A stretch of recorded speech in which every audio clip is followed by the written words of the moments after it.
Hello everyone, welcome back to my channel. Before starting the video, please subscribe and keep watching for more details videos. Coco Gauff issues 7-word message as Rocky Cincinnati run sets up US Open challenge.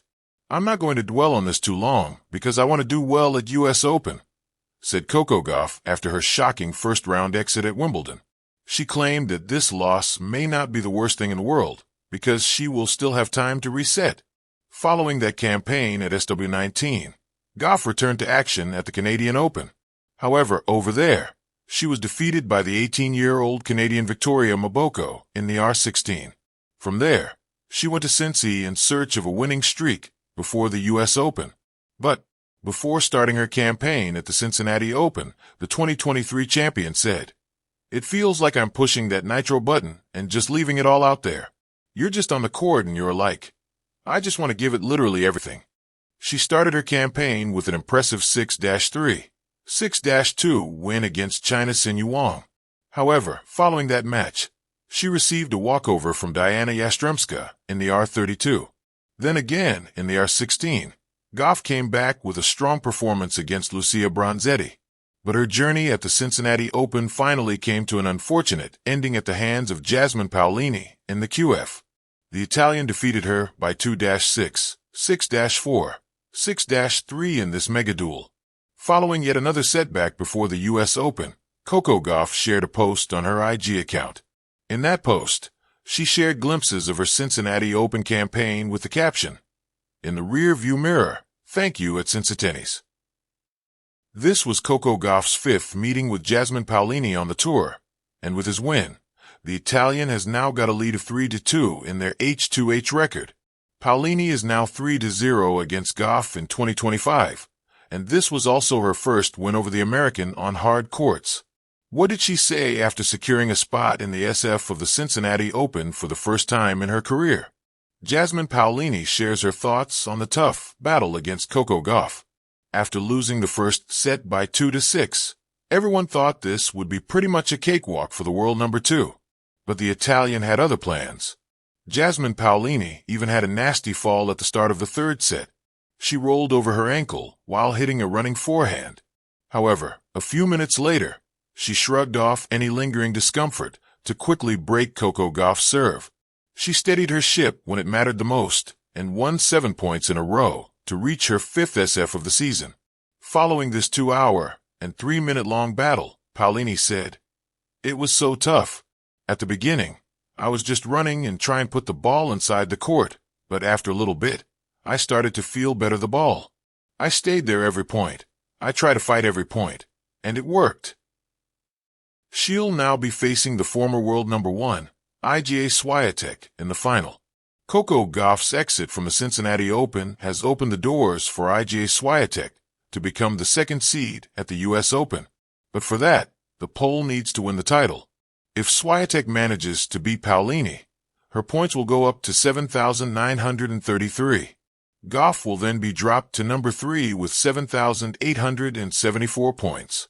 So that would be a 59-point lead over the American.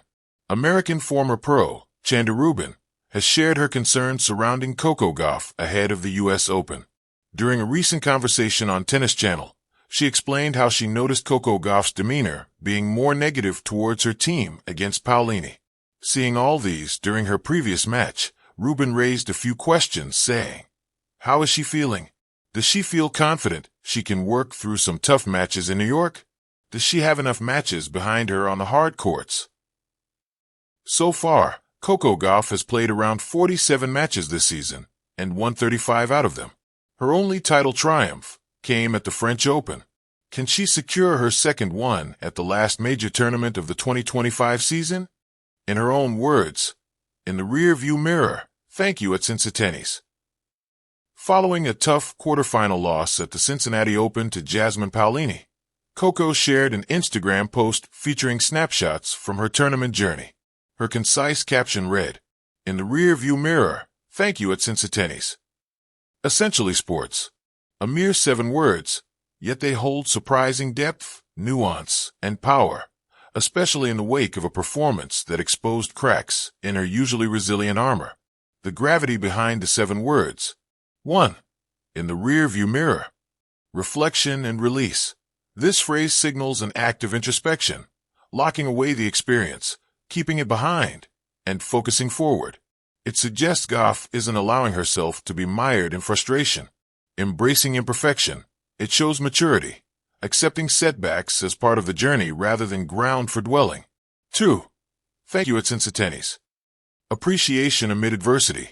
By thanking the tournament even in defeat, Gauff affirms a mindset rooted in respect for the process, recognizing value in preparation, competition, and fan connection, even when results disappoint. Unspoken optimism. Gratitude extends beyond mere acknowledgement. It's an undercurrent of belief that the experience fuels future growth. The rocky road in Cincinnati. Cincinnati had been painted as a vital step in Gauff's prep towards the U.S. Open, but instead became a battlefield riddled with misfires. Early season struggles, after her surprising first-round exit at Wimbledon and a loss in Canada to Victoria Mboko. Gauff needed rhythm on hard courts, but found instability instead. Essentially sports. +1. Tournament hopes unmet. Despite a strong opening win over Sinyu Wang and walkover advances, she was halted by Paolini in the quarters, 2-6, 6-4, 6-3. Essentially sports. The Times of India. Dawn. Unraveling serve. Her campaign was characterized by glaring flaws, especially 16 double faults that proved costly. Essentially sports. The Times of India. Dawn. Expert concern. Chanda Rubin, a former pro, voiced worry ahead of the U.S. Open. How is she feeling? Does she feel confident? Does she have enough matches behind her on the hard courts? Essentially sports. Amid these setbacks, the 7-word Instagram post wasn't just an update, it was Gauff's emotional exhale. The 7 words as a lens to Gauff's resilience. A. Emotional awareness. Gauff's message signals emotional intelligence, acknowledging the disappointment, yet refusing to linger. In the rear-view mirror is admission without guilt. B. Gratitude as shield. Gratitude in defeat reflects her refusal to lean into despair. It's a reminder to fans, and perhaps to herself, that not every moment defines you. Every match molds you. C. Focus forward. Psychologists call this a forward-focused coping, a mental strategy where individuals anchor in gratitude and trajectory rather than the immediate sting. Gauff's text mirrors that tactic. Narrative arc, from Cincy setback to U.S. Open redemption. 1. Finishing Cincinnati on her own terms. Despite a shaky performance, Gauff stopped the narrative from becoming self-sabotage. Her post closed the chapter with grace, not anguish. 2. Retuning for New York. The message primes fans for resilience. Cincinnati becomes a rehearsal, not a revelation, one that sets up a compelling arc. Can she reset? 3. Media echoes the tension. Reports highlight both concern and admiration. Rubin's cautionary words contrasted with her belief in Gauff's ability to spark in New York's energy. Essentially sports. The stakes rise. Swiatek could overtake Gauff in ranking with a Cincinnati win, adding pressure and narrative weight. Essentially sports. M Sports. The Times of India. Dawn. Now, viewers are primed to watch Gauff not just play, but reclaim. The siren call of 7 words. Every modern athlete knows the power of social media, and Gauff uses it not just to inform, but to convey emotional strategy. Her 7-word note. Concise, straight to the point, no fluff. Earnest, honest without over-explaining. Transformative, turning a tournament loss into a narrative pivot. It's a mini-manifesto. Accept what happened, say thanks, move on. What fans are thinking. Although not always vocal, fans often read between the lines. Her second serve has been a problem all season, honestly. She wasn't doing this last year, but her DF rates have been super high all year. Reddit. That commentary underscores how emotional composure can be as crucial as technical fix. Gauff seems attuned. Her message wasn't about broken serve. It was about resolve to mend in New York. Conclusion. A prelude to reinvention. Coco Gauff's Cincinnati misfire wasn't a breakdown. It was a recalibration.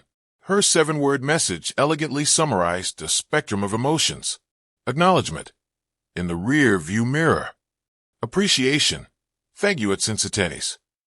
In those words lies a philosophy. The path to triumph doesn't ignore setbacks. It outgrows them. As the U.S. Open approaches, Gauff's narrative shifts from rocky run to ready return. That intentional punctuation is the heart of sport, humanity, and the champion's psyche. TLDR. Title: Coco Gauff issues 7-word message as rocky Cincinnati run sets up U.S. Open challenge. Summary: after a tight Cincinnati run marred by double faults and a quarterfinal loss, Gauff posted a 7-word reflection. In the rear-view mirror, thank you at Cincinnati's.